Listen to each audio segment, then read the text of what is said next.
Hello guys, welcome to my new channel. দেখো আমাদের কুমড়োর চপ হচ্ছে আজকে জলখাবারে খাওয়ার জন্য। খুব ভালো, দারুণ খেতে হয়। শুধুমাত্র বেসন মাখিয়ে কুমড়ো কেটে সরু করে কেটে তেলে ছেড়ে দিলেই হয়ে যাবে কমপ্লিট রান্না। খুব সুন্দর খেতে হয়। দেখো আমাদের কুমড়োর চপ ফুটছে।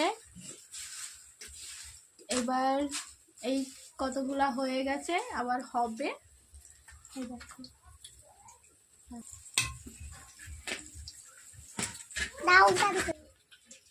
এই দেখো তুলে নেওয়া হচ্ছে।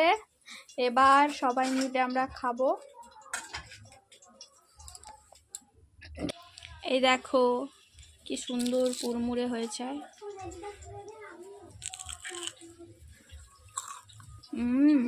হবে সুন্দর।